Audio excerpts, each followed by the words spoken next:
देश में इस वक्त दो खबरों की चर्चा खूब हो रही है, जहां बीजेपी नितिन नबीन को बागडोर सौंपने की तैयारी कर रही है और पार्टी को जेनजी वाली पहचान के साथ नितिन नबीन को आगे कर रही है और इसे लेकर दिल्ली के बीजेपी हेडक्वार्टर में सियासी गहमागहमी बनी हुई है। वहीं बीएमसी चुनाव जीतने के बाद मेयर पद को लेकर मुंबई की सियासी तपिश आई है।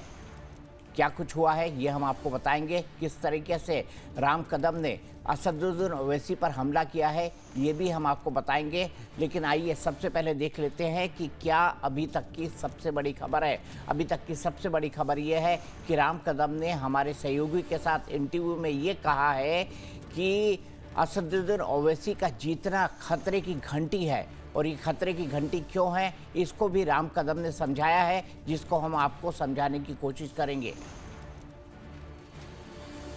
बीजेपी और शिंदे गुट अपने अपने पार्षदों को लेकर सेफ मूड में दिख रहा है। वहीं शिवसेना उद्धव गुट के साथ साथ तमाम विपक्षी पार्टियों की सियासी ललकार जारी है। लेकिन इन सबके बीच बीजेपी के फायर ब्रांड नेता राम कदम के एक बयान पर घमासान मचा है। महाराष्ट्र में वैसे तो बीजेपी और शिवसेना शिंदे गुट ने जीत का परचम लहरा दिया है, सभी पार्टियों की हैसियत जमीन पर लापटकी है। लेकिन बीजेपी के नेता राम कदम को ओवैसी की पार्टी एआईएमआईएम की जीत खतरे की घंटी की तरह लगने लगी है। सुनते हैं पहले उनका बयान कि वो क्या कह रहे हैं।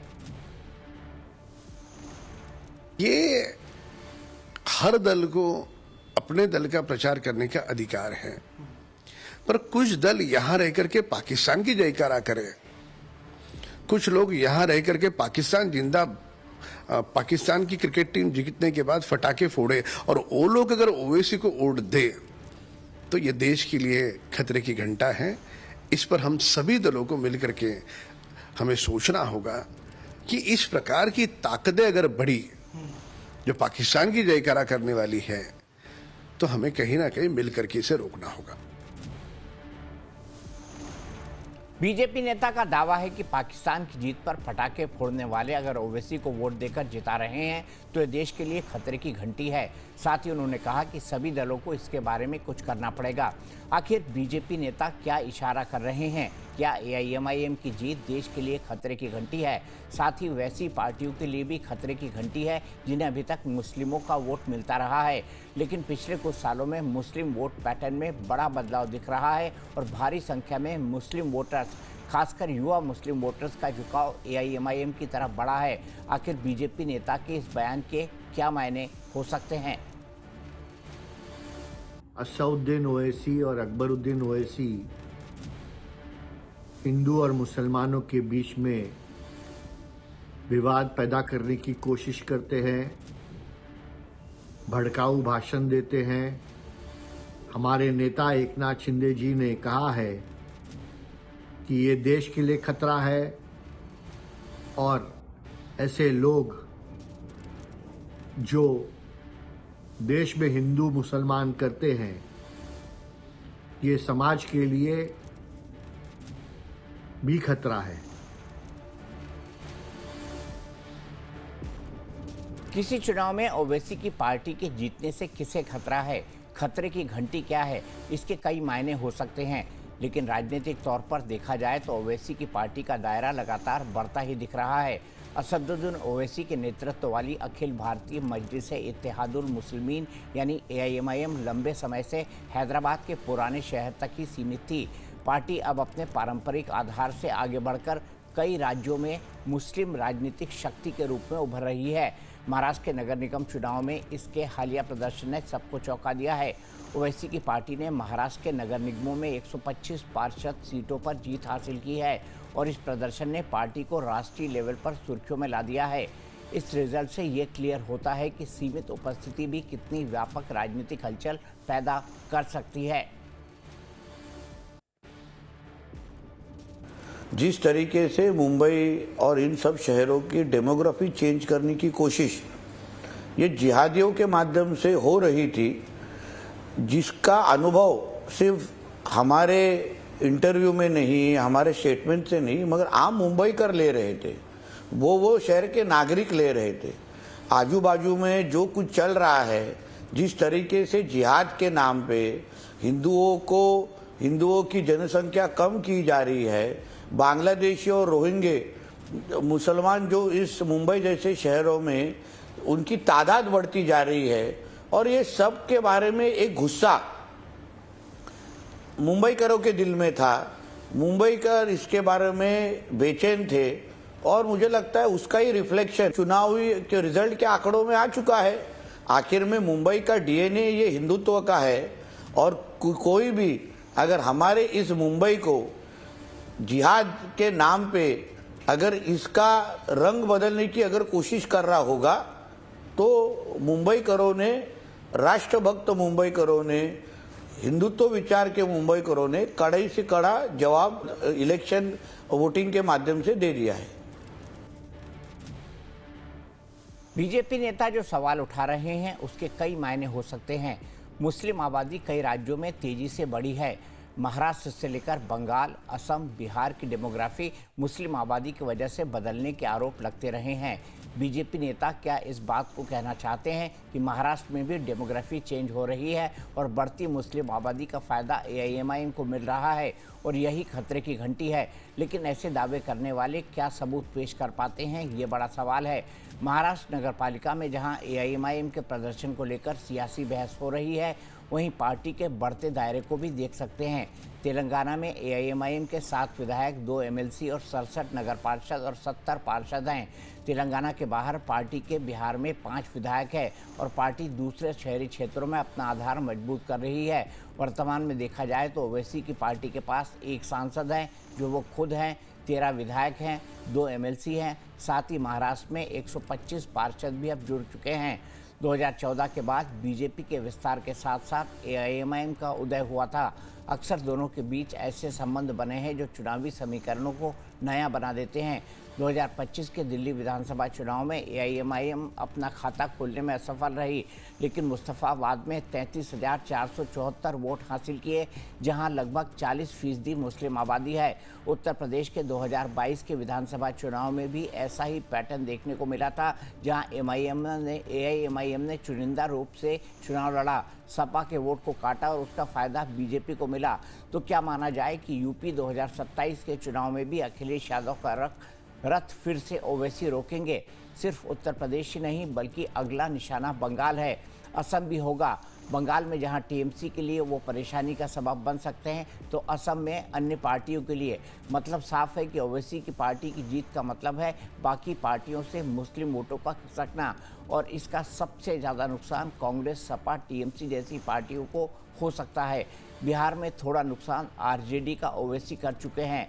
बीजेपी नेता राम कदम जो कह रहे हैं उसमें बीजेपी को सीधे चुनावी नुकसान तो होता फिलहाल नहीं दिख रहा है कि क्या मुस्लिमों की बढ़ती आबादी की ओर वो इशारा कर रहे हैं और इसे ही खतरे की घंटी बता रहे हैं।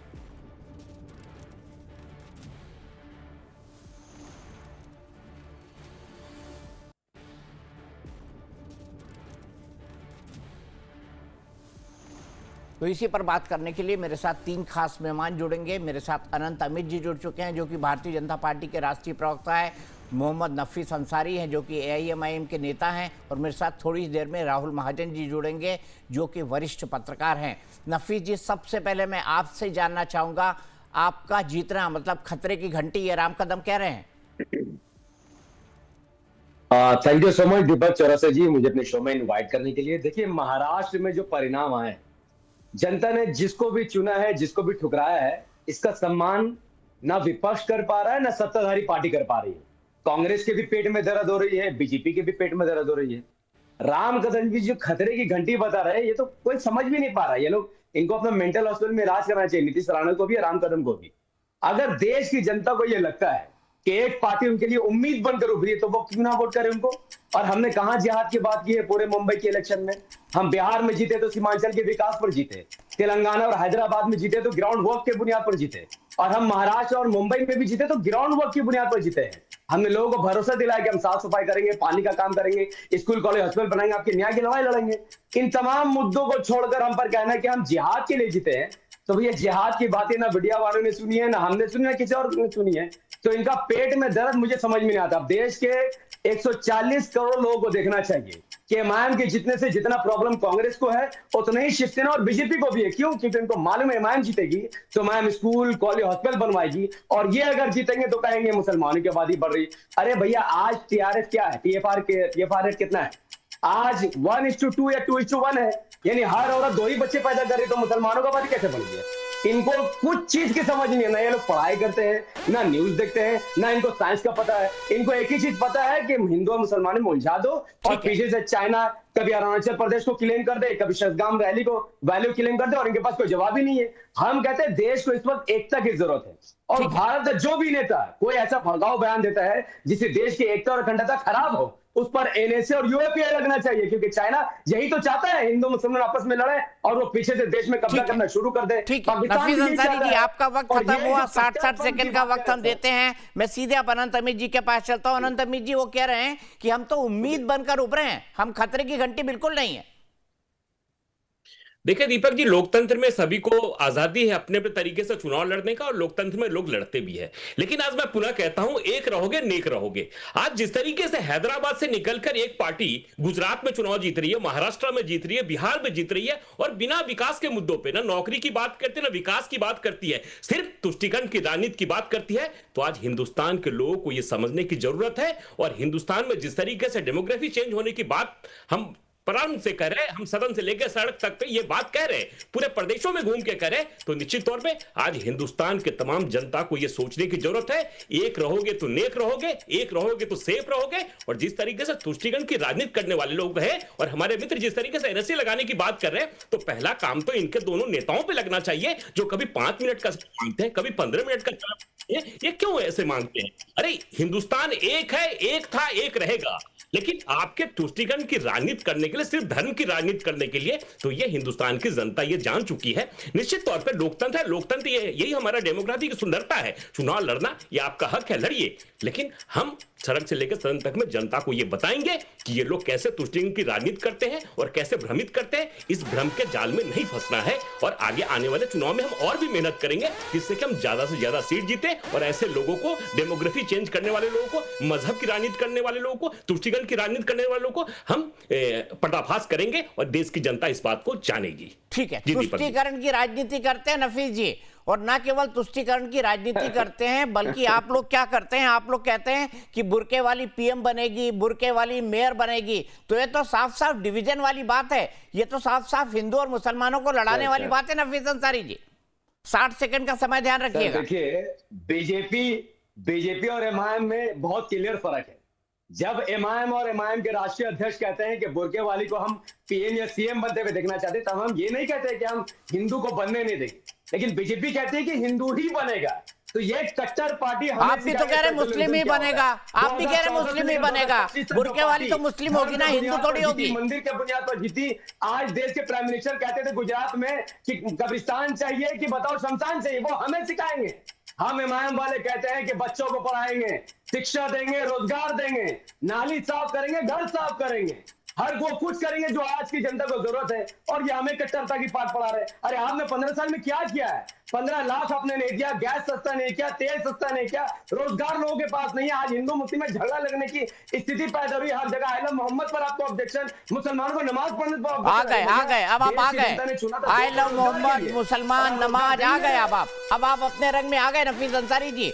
ये देखिए, कह रहे हैं कि आई लव मोहम्मद वालों से इतराज, अजान पढ़ने वालों से इतराज, नमाज पढ़ने वालों से इतराज, तो अपने रंग में आ गए ना नफीस अंसारी जी। सर, उत्तर प्रदेश में 12 लोगों पर एफआईआर किस बुनियाद पर हुई है? अरे वो सार्वजनिक जगह पर नमाज पढ़ रहे थे भाई, सार्वजनिक जगह पर नमाज पढ़ना गुनाह है। हमारा देश में हमारा संविधान आर्टिकल 25 है।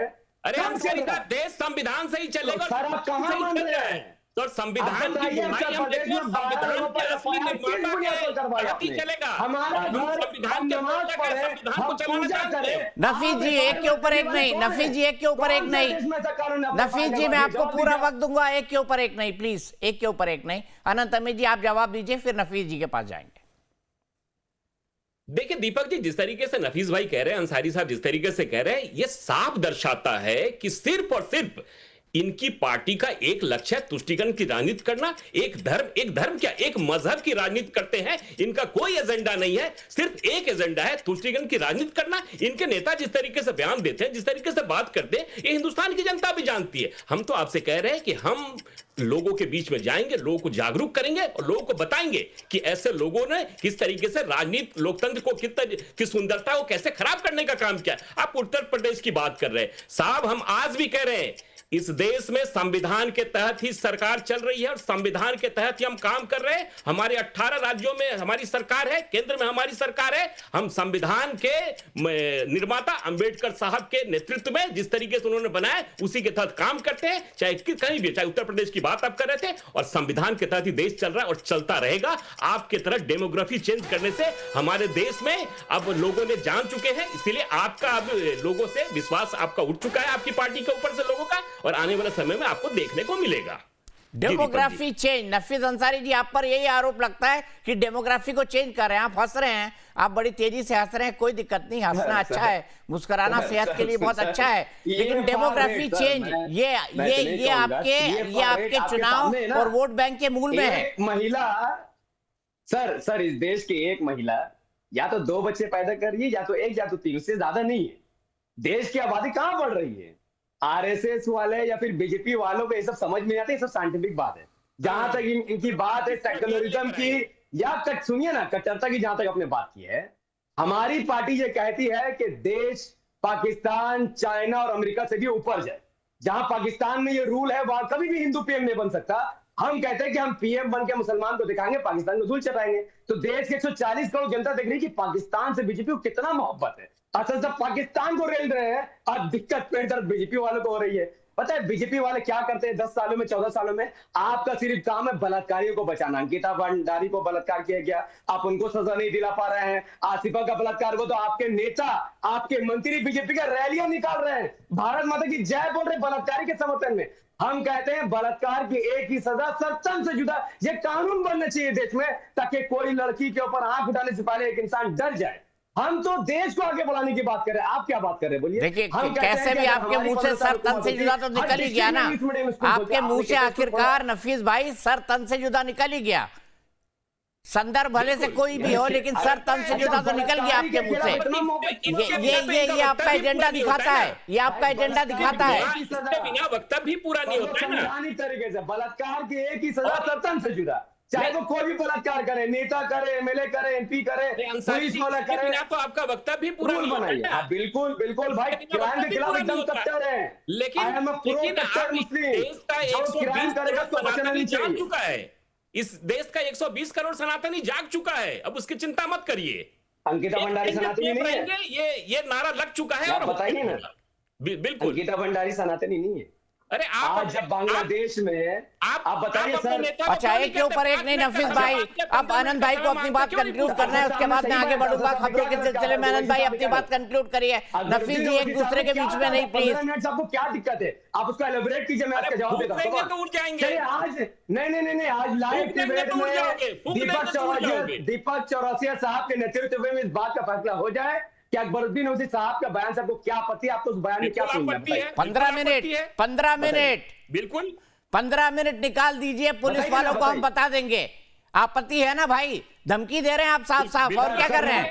धमकी दे रहे हैं Akbaruddin Owaisi. Let me complete, मैं आपको बताता हूँ वहां पर बात क्या हुई थी। जब महाराष्ट्र में इलेक्शन था तो अकबर साहब, मैं महाराष्ट्र की बात नहीं कर रहा हूँ, पुरानी बात कर रहा हूँ, उसी 15 मिनट को फिर याद दिला रहे हैं। कोई सेट नहीं है, पूरा मत करिए। अभी हिंदुस्तान का 120 करोड़ सनातनी जाग चुका है, आपके पुलिस के खिलाफ कहा था। अगर आप नहीं बोलने देंगे ठीक है, यहीं पर रुकेंगे। अनंत अमृत जी, प्रोफेसर मोहम्मद नफीस अंसारी यहीं पर रुकेंगे। अफसोस मेरे पास बातचीत के लिए वक्त इतना ही है।